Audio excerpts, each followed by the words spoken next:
అందరికీ మత్స్యకేంద్ర స్వామి జాతర సందర్భంగా ఉత్సవాల సందర్భంగా హిందూ బంధువులందరికీ శుభాకాంక్షలు.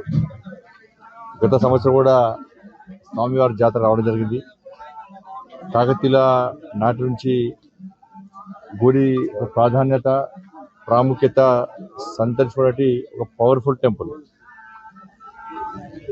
స్వామివారి శక్తిని గ్రహించే స్వామివారి కోరిన కోరిక తీస్తున్నటువంటి ఒక విశ్వాసం నమ్మకంతో ఈ ప్రాంతానికి సంబంధించిన భక్తులు కాకుండా ఈ ఉమ్మడి జిల్లాకు సంబంధించి అనేక మంది వేలాది మంది భక్తులు స్వామివారి దర్శించుకోవడానికి వస్తూ ఉన్నారు.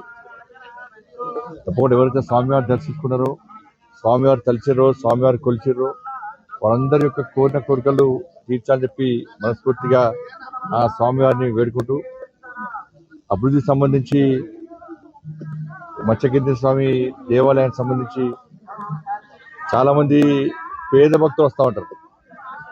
భక్తులు వచ్చినప్పుడు వారు ఉండడానికి చాలా ఇబ్బంది అవుతుందని చెప్పి కమిటీ సభ్యులు నా దృష్టి తీసుకొచ్చిన తర్వాత ఎంపీ నిధుల నుంచి 10 లక్షల రూపాయలను ఆ గదులు నిర్మించడానికి కేటాయించడం జరిగింది.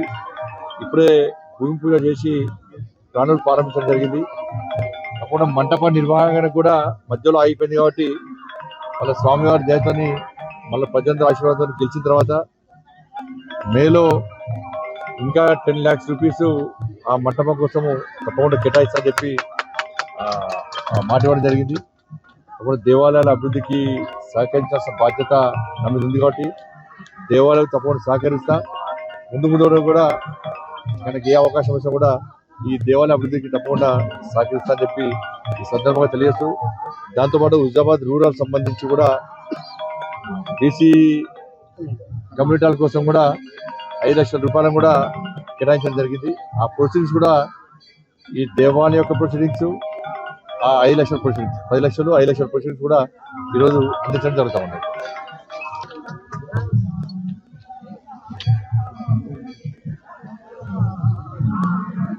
సంతోషం మీరందరూ కూడా.